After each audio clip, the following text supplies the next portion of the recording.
បាទជំរាបសួរបងប្អូនទាំងគ្នាអញ្ចឹងឥឡូវនេះខ្ញុំមកប្រាប់អំពីរបៀបដំឡើង Lightroom preset ចូលទៅក្នុងកម្មវិធី Photoshop អញ្ចឹងដំបូងយើងត្រូវបើកកម្មវិធី Photoshop ហើយយើងបើកទៅលើរូបមួយណាមកបន្ទាប់មកយើងចូលមកក្នុង menu នៅខាងលើដែលមានពាក្យថា filter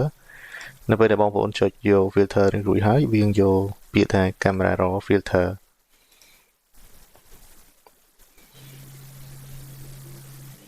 អញ្ចឹងនៅក្នុង camera raw filter នេះយើងមកមើលផ្ទាំងចុងក្រោយគេបាទនៅក្នុង tab មួយនេះដែលមានរូបរង្វង់មូលត្រួតលើគ្នាវាដាក់ថា preset បាទអញ្ចឹងនៅត្រង់នេះគឺខ្ញុំបានដំឡើង preset រួចរាល់ហើយប៉ុន្តែសម្រាប់បងប្អូនដែលអត់ទាន់មានប្រហែលជាអត់មានឃើញច្រើនដូចនេះទេអញ្ចឹងយើងចុចយកកន្លែងចុច3នេះមក setting របស់វាហ្នឹងហើយយើងយកពាក្យថា import profile and preset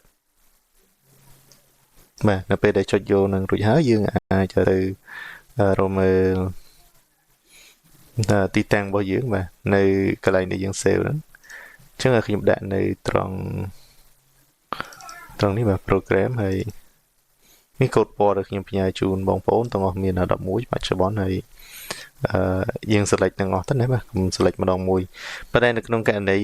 យើងដំឡើងតាមកាមេរ៉ានេះវាយូរដោយសារយើងអាច select បានកូដពណ៌ម្ដងមួយយើងអាច select បានទៅទាំងអស់ចេះទេអញ្ចឹងនៅក្នុងមកកញ្ចប់នេះកូដនេះគឺមានពណ៌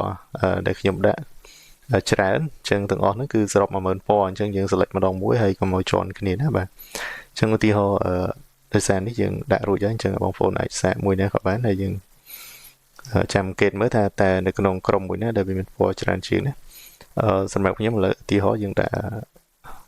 មួយចុះណាបាទអញ្ចឹងនៅពេលដែលបងប្អូនដំឡើងរួចរាល់ហើយបាទនេះរួចហើយ